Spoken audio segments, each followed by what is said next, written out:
Some traffic jam, eh, driver? What'd you say, mister? Some traffic jam. You said it.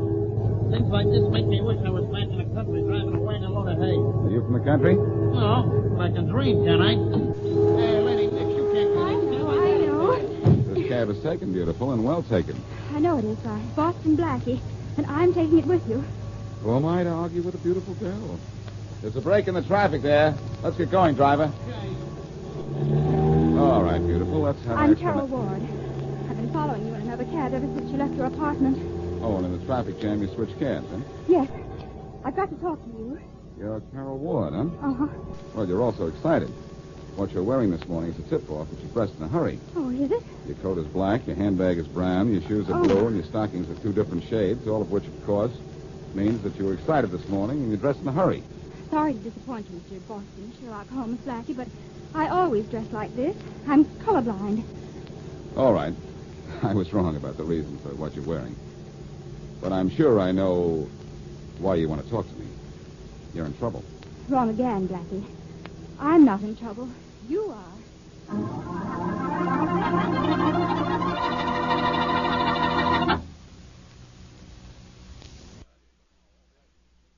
As Boston Blackie, enemy to those who make him an enemy, friend to those who have no friend.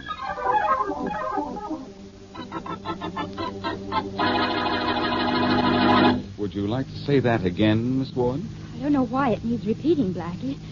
I simply said, I'm not in trouble. You are. Look, you and your friend Miss Wesley have a reservation for dinner at Lee Chow's Chinese restaurant for tonight, haven't you? For 8 o'clock in our favorite booth, number 3.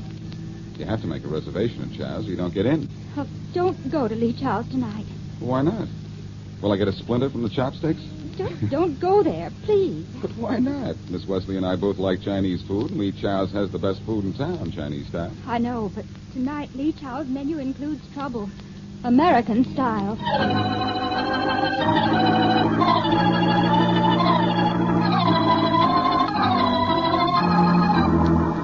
Blackie, maybe that Miss Ward knew what she was talking about.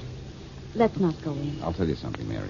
Before Miss Ward came to see me, I was thinking of canceling our reservations here and taking you to McGoldrick's for steak. Oh, why didn't you? I was going to, until I was warned not to come to Lee Chow's. Then I just had to come. Let's go in, huh? Blackie, please. Mary, please, let's not worry about stupid things. Let's go in and worry about our appetite. Well, all right, but I have a feeling... I have a feeling, too, a hungry one. Okay. Ladies first. That's the first nice thing you've said to me all day. Oh, for goodness sake. The place is empty. Not completely, Mary. We're here. Here comes Lee Chow's son. Good evening, Mr. Blackie. Miss Wesley, good evening. Good Hello, evening, George. Where is everybody? It's the most strange thing. Everybody is late tonight with the exception of you and Miss Wesley. Oh, we're always on time for your food, George. Thank you, Miss Wesley. You are most kind. Where's your dad, George? Don't tell me he's the cook tonight. No, and it is most unusual, Mr. Blackie. I have not seen my father all afternoon. Oh, that is funny. It's most peculiar. He's always here at 6 when I come to work. When I arrive this evening, only the cook is here. You did not come to share my troubles, only my food. You will want your usual booth, of course? Number 3. That's the one you reserved for us, I hope. Does not seem like Tuesday night if you're not in booth number 3 with Miss Wesley. Well, that'll be his last Tuesday if he's in booth 3 with a girl who isn't Miss Wesley. I will draw the curtains for you. Thank you. Blackie, look on the floor. I see it, Mary. It's George, that's... my father. I guess you'd better close up shop tonight, Father. George. Your father's dead.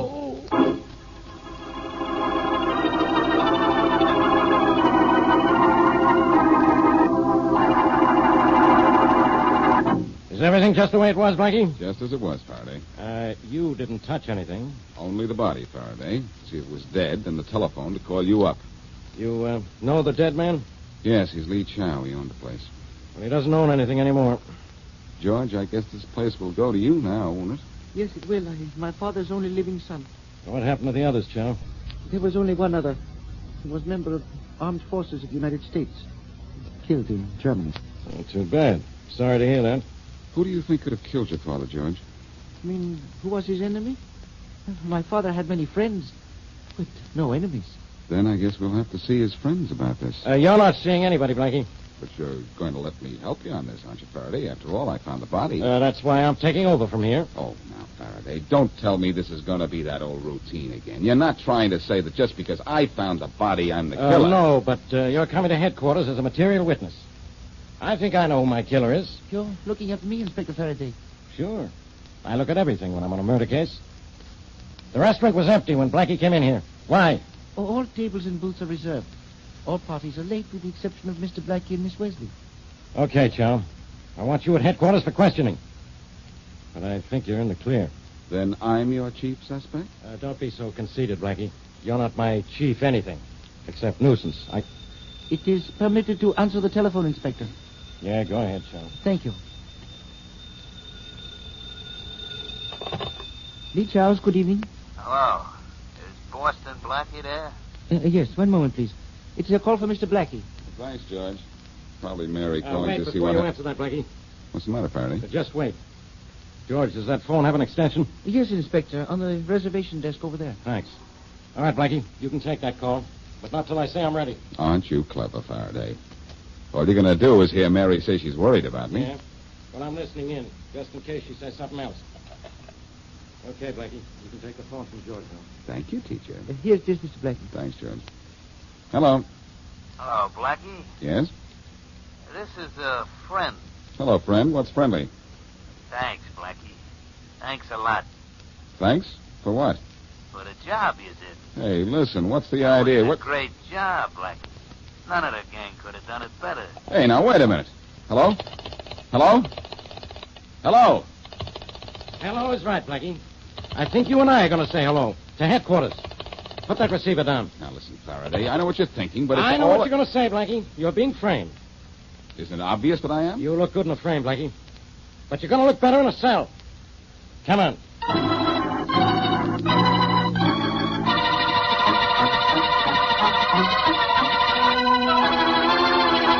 No, I'm sorry. This is the Smith Rogers Publishing Company. You must have the wrong number. Yes, now you were saying, Rogers. And I'm a little upset, Smith. Aren't we delaying our publication an awfully long time? Yes, we are.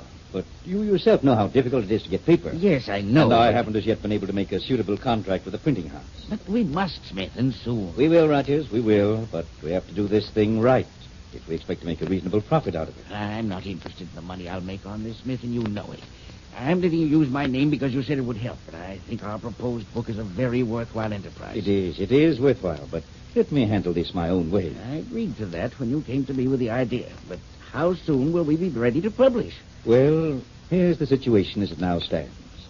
There are probably 10,000 families in the city who lost sons in the war. Yes. If half of them buy the memorial ads in our book, then I'd say we were almost ready to publish. How many have purchased ads for their sons so far? Only about 1,800 to date. So you see, if our book is to be a truly representative memorial to our war dead, we must get a few thousand more ads before we publish. I suppose you're right. We've postponed the publication date so many times. Aren't we getting complaints from those who have already bought ads for their sons? No, we aren't having much trouble in that direction. 1 or 2 people have inquired as to when we'll publish our book, but I've sent a man to explain to them that... Excuse me. Of course. Come in. Hiya, Mr. Smith. Oh, Weaver, come in. I done what you told me to, boss. Oh, Weaver, I don't think you've ever met my partner. No, I ain't.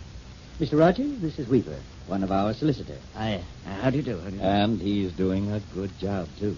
I done a great job a couple hours ago, Smith. I took care of that Lee Chow guy just like you told me. Yes, that's fine, You Weaver. Now... took care of him, Weaver? It sounds as if you do business in a rather unfriendly way. You don't understand, Rogers. Weaver has a... What the boss means, Rogers, is I get what I want out of a guy. I give him what's good for him. Weaver, that'll be all. What's the matter, boss? What are you sore for? You told me to kill a guy, and I done just like you says I should. You did what? Knocked the guy off. He was griping so much that we Weaver, were... come outside with me a minute. Well, okay, boss, but what are you so You sore? killed a man. You killed...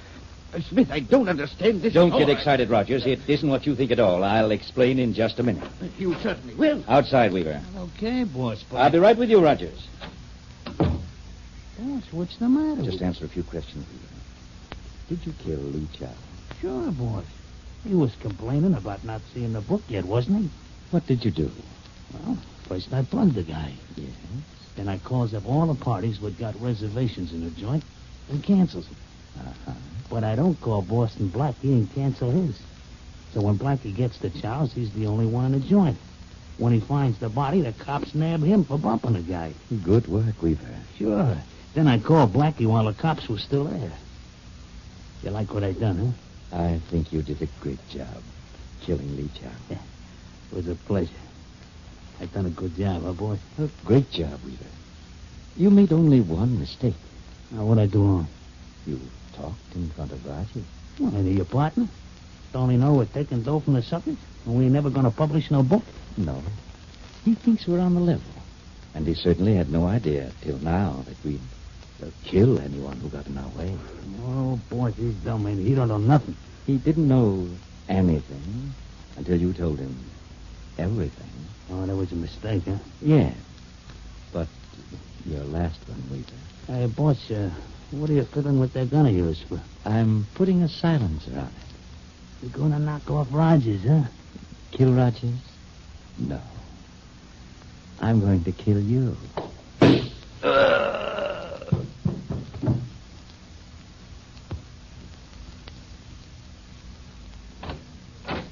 Now, Rogers, where were we?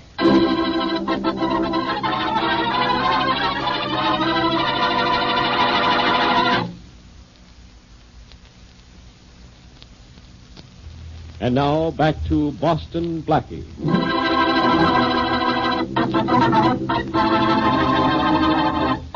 Blackie and Mary Wesley have a reservation for dinner at Lee Chow's. But a mysterious Carol Ward warns Blackie not to go to the Chinese restaurant. So Blackie goes. There, he finds the restaurant empty and Lee Chow murdered. While Faraday is investigating, Blackie receives a phone call congratulating him on a fine job. Meanwhile, Lee Chow's real killer is himself shot and killed by his boss. As we return to our story, the boss's partner, Rogers, is telling Carol Ward about the death of Lee Chow and Lee Chow's killer. I just had to come up and see you in as much as you work with Smith and me, Miss Ward, even though I know it's terribly late at night. Well, that's all right, Mr. Rogers. I was awake when you called me. I'm very glad you said you would see me because I just had to talk to someone, and you're the only one I feel I can trust. Well, what's the matter? Miss Ward, I'm certain you'll be as appalled by this as I was. But Mr. Smith ordered one of our salesmen to kill a client of ours who was complaining. What? Yes, a man named Lee Chow was shot and killed by one of our men, a fellow named Weaver. Weaver killed somebody?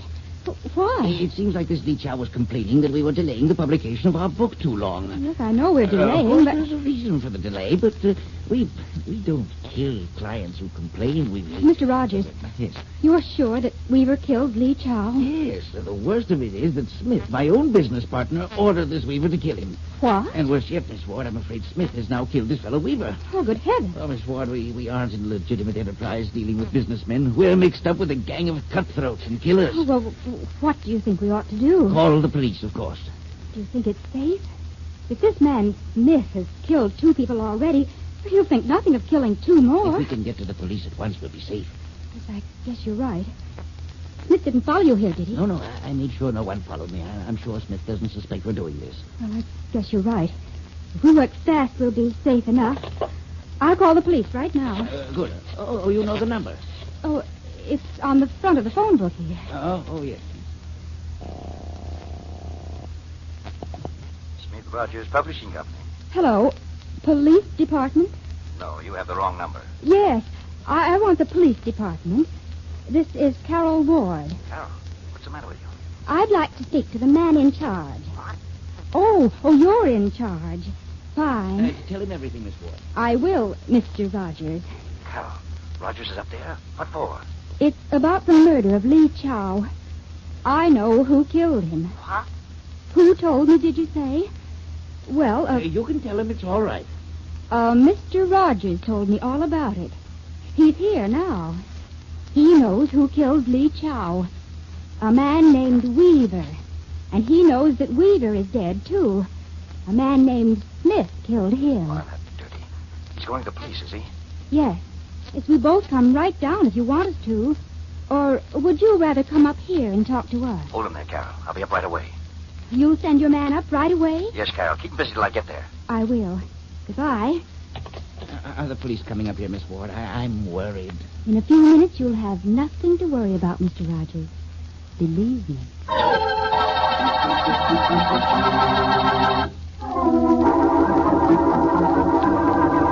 Look, Faraday, how much longer do I have to sit in your office and look at that dumb face of yours? Did you tell me what you know about Lee Chow's death, Blackie? I told you all I knew 5 minutes after we got here.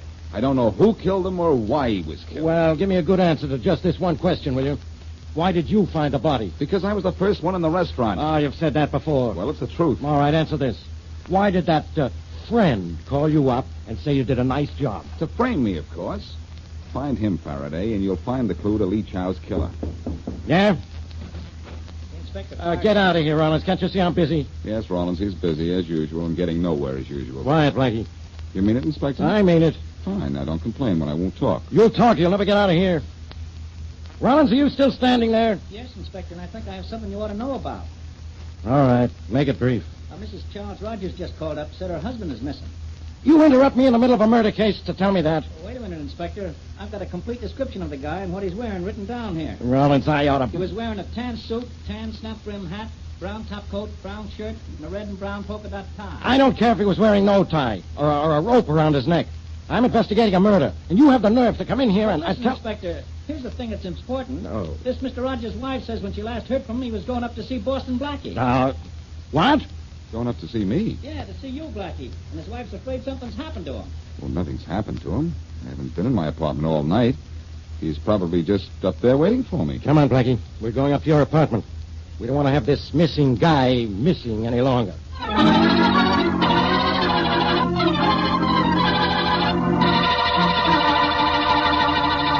Faraday, what makes you think Rogers is still waiting for me? I just have a hunch. That's all. Now, come on, let's go in. Faraday, one of these days your hunches are going to bend you double. After you. Mm-hmm. See? I told you you'd still be here. Well, what do you know? I'm asleep on my best couch, too. Hey, Rogers, wake up. Sure, that guy sleeps like a dead man, Blackie. It seems to me as Hold if... it, Faraday. He sleeps like a dead man because he is a dead man. Look at that bullet wound. Uh-oh. Well, this is one you can't blame on me. I've never seen this guy before or heard of him. And I've been in your office most of the night. Yes, I know. This guy hasn't been dead more than a half hour. So I wonder if he's really the missing man. Looks as if he is to me, Faraday. He answers his wife's description. Tan suit, tan snap-brim hat, brown top coat, brown shirt, and green and brown polka dot tie. Yeah, it fits all right. Well, I guess I'll have to call Mrs. Wait a Rogers. minute, Faraday. Do you have Rogers' description that Rawlins wrote down for you? Sure. Here. Top page on this pad. Let me see it. Thanks. Well, the description fits. Guess I'll call headquarters and have Mrs. Rogers... Hold it, Faraday. The description doesn't fit. Not quite. What do you mean, not quite? According to the Rawlins note, Mrs. Rogers described her husband's tie as being red and brown polka dots. Look at it, Faraday. It's green and brown polka dots. So what? Maybe Mrs. Rogers is colorblind. Maybe, but someone I know is definitely colorblind. Carol Ward. Faraday, when we found Rogers' body here, I didn't think it had any connection with Lee Chow's murder. But now I do. And the connection is a girl named Carol Ward.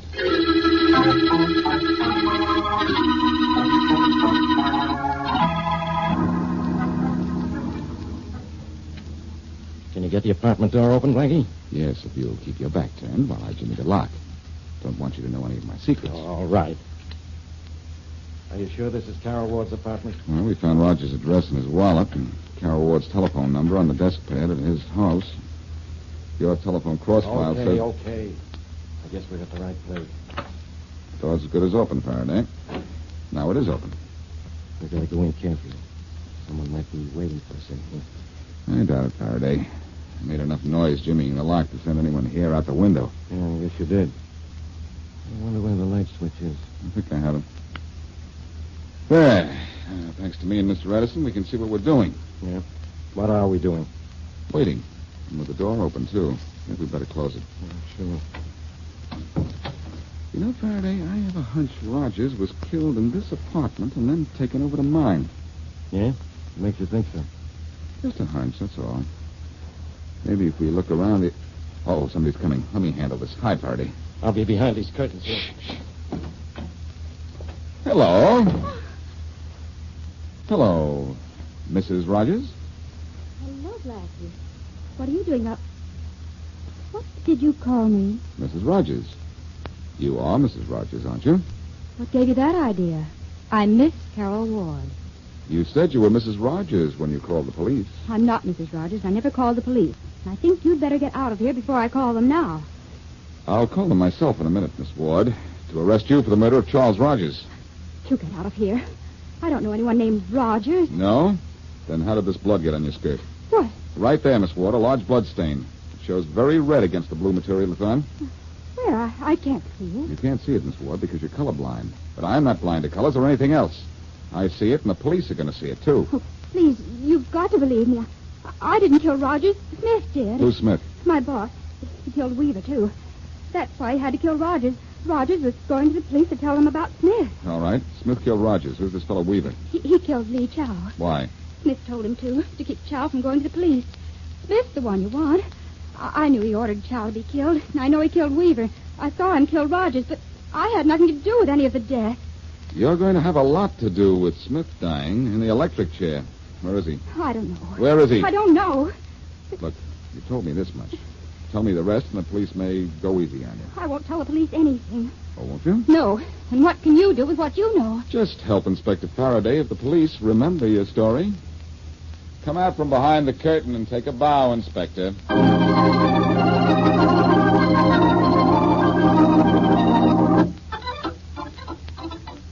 Daddy Blackie, tell me a story. Where were you? All right, Mary. Just sit on my knee like a good little girl. Oh, goody. Now, what story would you like to hear tonight? Three Bears? Oh, no. I would like to hear the story about the 3 murders. All right. Once upon a time, in fact, just a few hours ago, a big, dumb, but lovable cop named Faraday made a bad little girl named Carol Ward tell him where he could find a very bad man named Smith. Oh, was Smith very, very bad? Yes, Daughter Mary. He was very, very bad. He was selling memorial ads to people who lost sons in the war. He was promising them to publish these ads in a book. But the awful bad Mr. Smith was going to keep the people's money and never publish the book. Oh, Daddy Blackie. He was going to scramble the dough, wasn't he? Daughter, such language. Yes, he was going to scramble the dough. Well, did he? No, he didn't. Because a very handsome, brave, courageous, and brilliant young hero named Boston Blackie caught him before he could get away. Oh, our hero. Was it exciting? Very exciting. This handsome and brave and brilliant Boston Blackie pulled a gun on the very bad Mr. Smith, and with the dumb but lovable cop named Faraday, took him off to jail. How bad was Mr. Smith? Very. He put a dead man's body in the handsome Boston Blackie's apartment, and the very bad man had Carol Ward phone the police to put the blame on Blackie. But luckily, Blackie and Faraday were together when the call came in. Gosh. And the very bad Carol Ward first warned Blackie not to go to Lee Chow's, knowing that would make him sure to go. It seems this bad little girl was very colorblind. So, later to make her confess, Blackie said there was blood on her skirt. And because she had a guilty conscience, she looked. And was there a blood stain on the bad little girl's skirt? No. The handsome Boston Blackie was telling a white little fib. Gee whiz, gosh and golly. And what happened to the money the very bad Mr. Smith took from the innocent people? Every cent of it is going back to them. And that's how the story ends, huh? Yes, daughter. Except that everybody lived happily ever after, except Mr. Smith and Carol. And they aren't going to live very happily or very long either.